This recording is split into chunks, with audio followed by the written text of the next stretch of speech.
Hi guys, welcome back to my another mini vlog. तो आज मैंने अपने ब्लॉग की स्टार्टिंग सुबह से नहीं बल्कि रात से स्टार्ट करी, क्योंकि मैं अपने फ्रेंड के घर पे आई हुई थी और इसके घर पे बस इसकी बहन और यही थे। तो मैं भी आ गई थी इसके घर पे स्टे करने के लिए। ये हमारे लिए बना रही थी मैक्रोनी और रोटी, तो मैं भी आ गई थी इसकी हेल्प करने।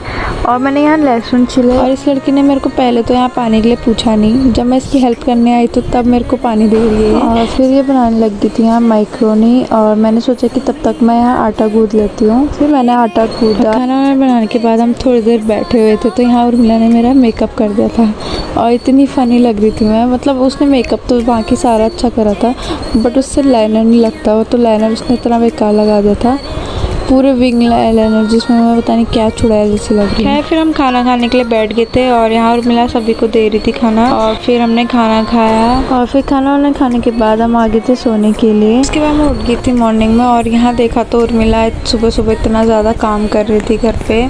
सारा काम निपटाने के बाद हम निकल गए थे हमारे घर के लिए, और ये तैयार हो गई थी क्योंकि इसको कॉलेज भी जाना था। मैं इतनी जल्दी सुबह सुबह घर इसलिए जा रही थी क्योंकि आज मेरी दीदी जा रही थी हल्द्वानी।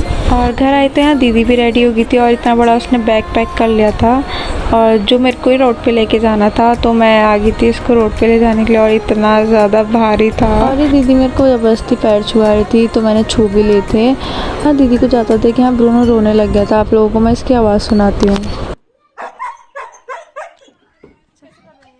फिर मैं भी निकल गई थी दीदी का बैग लेके रोड पे आके मैंने यहाँ दीदी से 20 रुपए लूट लिए थे, क्योंकि मेरे को खानी थी आइसक्रीम। और फिर मैं यहाँ दीदी को बाय बोल के निकल गई थी घर को, और मैं बोल रही थी इसको निकल जा बाय बाय। और फिर मैं आइसक्रीम खाते खाते आ गई थी घर पे। Okay guys, that's it for today, thanks for watching, bye.